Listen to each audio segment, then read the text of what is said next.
Fala, firmeiros e firmeiras, beleza? Estamos aqui no Filosofirma, esse quadro do podcast lá na firma, onde a gente traz alguns temas e pensa sobre esses temas, fazendo algumas correlações com o mundo do trabalho, mas fazendo correlações também com o nosso dia a dia, com a nossa vida, para que a gente possa refletir juntos aqui e pensar em como melhorar, em como fazer diferente, tomar consciência de alguns assuntos interessantes.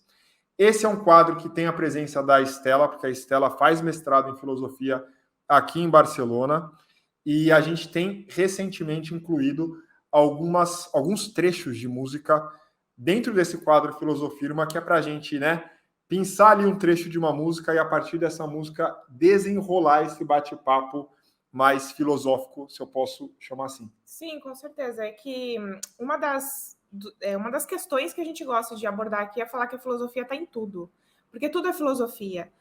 Não é só livro, não é só filósofo famoso, não é só universidade. Então, a filosofia ela está presente em manifestações das pessoas, em manifestações culturais.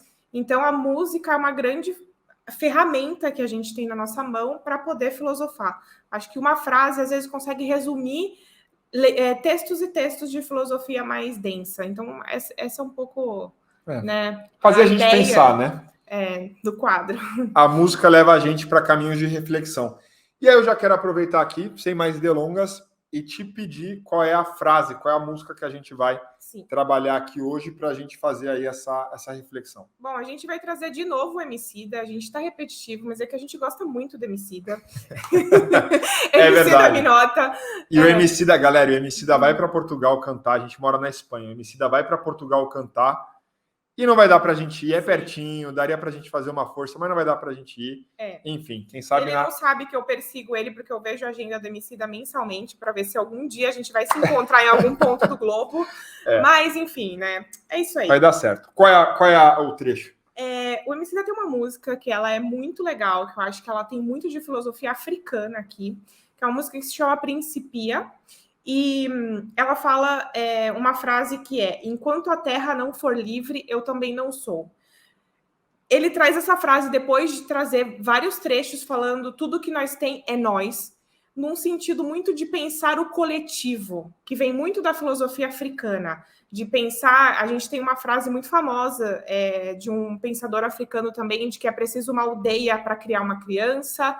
A filosofia Ubuntu, ela se traduz como eu sou porque nós somos. Então, essa questão da coletividade, ela está muito presente na filosofia ancestral aí que vem da África. E o Emicida, ele traz muito isso nas canções. Então, essa letra, enquanto a terra não for livre, eu também não sou, é uma frase que remete, assim... Ela fala tanto em uma frase que eu não consigo... Acho que a gente não conseguiria nem horas e horas aqui no podcast... expressar, né? Expressar, mas a ideia é que enquanto tiver opressão, enquanto tiver guerra, enquanto tiver desigualdade, ninguém está livre. Por mais que as pessoas tenham patamares diferentes de viver as opressões, pode ser que tenha pessoas que estão numa bolha de privilégio, de conforto e tal, de alguma forma essas pessoas não são livres. Isso vem muito também do conceito mais indígena, do que se eu não cuido da natureza, se eu não cuido do todo, porque eu faço parte do todo, eu estou fazendo mal a mim mesmo. Então tem essa conexão aí com algo maior, que pode ser divino, ou pode ser da natureza mesmo, ou pode ser do próprio coletivo, falando de pessoa, né? Do coletivo de indivíduos. Eu acho que o Emicida fala muito desse pequeno trecho. É uma frase assim que dá para tatuar, porque ela é muito boa. Tatuaremos. E eu lembrei de uma outra música agora que você estava explicando, né, da questão da liberdade de privilégios, bolhas de privilégio. Então, muitas vezes eu sou impactado também por algo, pode ser por uma guerra, por uma opressão, mesmo não sendo impactado diretamente, né? Eu sou impactado indiretamente. E tem uma música do Rapa, um trecho, não vou lembrar o nome da música agora, mas tem um trecho que fala, né? A grade do condomínio é para trazer proteção, mas também trazem a dúvida se é você que está nessa prisão. Enfim, canto muito mal, mas essa música é muito boa porque ela traz isso, né? As grades do condomínio são para trazer proteção, mas também trazem a dúvida se é você que está nessa prisão. Então, estamos todos conectados ali nos condomínios, né? Eu tô aqui no condomínio, tô aqui nas... Não, a tenho violência barras, não tenho vai me grades. afetar, mas será que você realmente é livre? Como ela não te afeta se você está Exato. preso, né? Quem está por trás das barras, muitas vezes, é quem está tentando ter segurança a todo custo, né? Tem um mercado de segurança muito forte por trás disso tudo, mas qual é a sua sensação de segurança? Então, a gente acabou trazendo aqui um segundo trecho, mas para a gente refletir sobre isso, quais são os impactos, né? A gente tem falado muito de diversidade, de privilégio, né? E essa frase é muito boa: enquanto a terra não for livre, eu também não sou, porque eu preciso entender qual é o meu papel no todo e como é que eu estou sendo impactado pelo todo. Tem uma conexão muito grande aí entre todos os elementos. E eu separei aqui um trechinho para explicar um pouco mais para vocês sobre o que a Estela já trouxe aqui da filosofia Ubuntu, mas eu quero ler um pouquinho. Então, que diz o seguinte: a filosofia Ubuntu é originária do continente africano. Embora não haja uma tradução perfeita em língua portuguesa para a palavra, podemos entender como minha existência está conectada à do outro. A filosofia em nossa sociedade se manifesta de diversas formas: respeito, solidariedade e empatia. Colocar-se no lugar do outro e saber que ambos estão conectados, fazem parte de algo maior e dependem da cooperação para existir. Nenhuma pessoa é uma ilha. Compartilhamento e a convergência são fundamentais, ainda mais em um mundo em constante transformação e que é impactado dia após dia por tecnologias e novas possibilidades. Eu trago esse trecho que eu achei muito legal de uma página chamada Ubuntu Finanças, tá? Então, essa é a fonte do trecho que eu li aqui. E aí eu quero trazer para o contexto corporativo e perguntar, né, e a gente abrir aqui essa conversa do quanto que muitas vezes a gente pede colaboração, pede senso de comunidade, fala de propósito, fala de pertencimento, mas ainda temos áreas que se veem como silos, se veem muito separadas do todo, não entendem qual é o papel daquela organização, não conseguem se conectar com pessoas de outras áreas porque entendem que esse é o meu trabalho, esse é o meu projeto, essa é a tua parte, não faço mais isso aqui, né? Só aquele meme. A própria competição, né? Porque a competição ela é totalmente contraditória com a filosofia Ubuntu. Então, existem dinâmicas dentro das empresas que promovem competição, seja competição de ego, seja competição política, de cargo. Reconhecimento, né? Busca competição por reconhecimento, porque o bônus é diferente dependendo do que eu entregar, então o bônus é individual, e aí, né, a minha performance ela vai ser medida de forma individual, eu tenho que preocupar primeiro com o meu, depois os outros. Tudo isso é contraditório com o que a gente está trazendo aqui, que eu acho que o ambiente corporativo ele pode trazer essa competição muito aflorada, que não vai promover nada de colaboração, e aí a colaboração realmente vai ficar só no discurso e não vai colar, vai ser um discurso meio estranho. Não vai colar. E tem muita gente já, pessoal, percebendo essas desconexões de discurso, né? Então você tem um discurso muito legal, muito bonito, o PPT tá sensacional, os valores estão ali estampados na parede, mas no dia a dia é o que a gente fala sempre: quais são os sistemas que são criados para as pessoas agirem naquele espaço? É um sistema que muitas vezes ele é, como a Estela falou, focado em competição, né?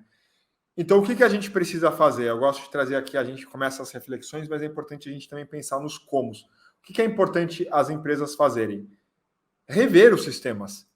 Será que se eu peço colaboração e eu acredito fielmente que colaboração vai me trazer melhores resultados, uma cultura mais positiva, um clima melhor para a galera, quais são os sistemas que eu preciso rever? Talvez a definição de metas ela precisa ser muito mais interligadas entre áreas e não ter uma definição de metas que seja por área, porque muitas vezes se você faz o recorte e olha as metas de cada área, elas não se conversam entre si, e aí como fazer com que as equipes se conversem se as definições de metas não têm conexão alguma, Pode ser por projeto, então se todo mundo mandar muito bem naquele projeto, todo mundo é reconhecido de igual forma, sem distinção de cargo, não é porque é o gerente de projeto que ele vai receber um bônus maior que o consultor, por exemplo, pode ser um bônus igual para todo mundo, se todo mundo chegar no mesmo objetivo, também pode ser uma saída. Pode ser uma saída, e se a gente entender que a questão, claro, de pagamento ela é muito relevante, porque você tem pessoas em momentos de carreira diferentes, com experiências diferentes.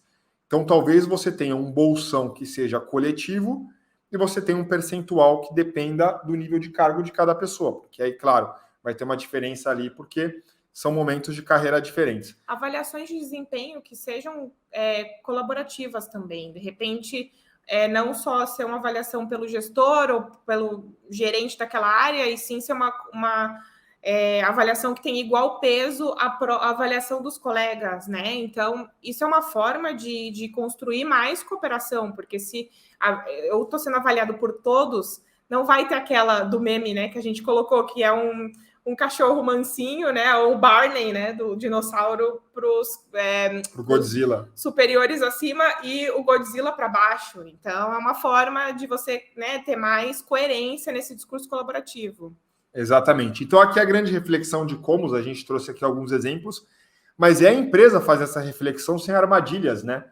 Se eu peço colaboração demais, se eu falo que esse senso de pertencimento, propósito, comunidade, empatia, mostrar vulnerabilidade para o outro, se todos esses elementos juntos são importantes e promovem um espaço de colaboração, quais são os sistemas que reforçam comportamentos colaborativos? Essa é a principal pergunta que a gente tem que começar fazendo. Quais são os sistemas que reforçam comportamentos de colaboração? E a partir daí, de fato, quebrar todos esses processos.